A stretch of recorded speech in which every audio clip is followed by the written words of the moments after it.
This page is all about phonemic awareness and vocabulary introduction. So the page title is, so let's meet with Uncle Umpire. Let's meet with Uncle Umpire. यहाँ पे uncle और umpire दोनों letter you से शुरू होते हैं और इनकी बिगिनिंग साउंड अ है। अब बच्चों को आप लेटर का इंट्रोडक्शन देंगे, उसमें लेटर यू आप बोर्ड पर लिखें या किताब से दिखाएं और कहें this is letter U, the name of the letter is U and the sound is uh. The name of the letter is U and the sound is uh.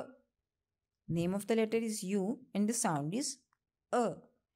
3-2 method का इस्तेमाल करते हुए इसको मुकम्मल कीजिए और उसके बाद इसकी राइम करवाइए। जैसा कि इसकी वोकैबुलरी पे बेस करती हुई राइम है, uncle has a beautiful umbrella shining bright like a glowing fella. Uncle has a beautiful umbrella shining bright like a glowing फैला।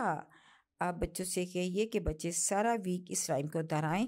इसकी मदद से वो लेटर यू की आवाज़ को पहचान सकेंगे, सेंटेंस की लिसनिंग और स्पीकिंग कर सकेंगे और साथ साथ वो सेंटेंस स्ट्रक्चर को समझ सकेंगे। तो बच्चों की प्रैक्टिस करवाइए। बच्चे राइम्स को बहुत शौक़ से पढ़ते हैं, उनको कोशिश कीजिए कि वो इस पूरे वीक को लेटर यू की राइम को दोहराते रहें। इसके साथ साथ हम जो इंट्रोडक्शन देते हैं वोकैबुलरी का, वो हम बच्चों को तस्वीरों की मदद से दे सकते हैं। वो तस्वीरें आप किताब से भी दिखा सकते हैं और आप उनके प्रॉप्स या उनके फ्लैश कार्ड्स भी यूज़ कर सकते हैं।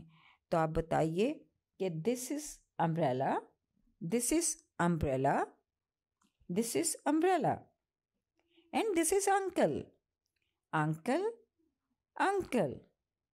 So umbrella and uncle have the same beginning sound a. A umbrella, a umbrella, a umbrella. A uncle, a uncle, a uncle.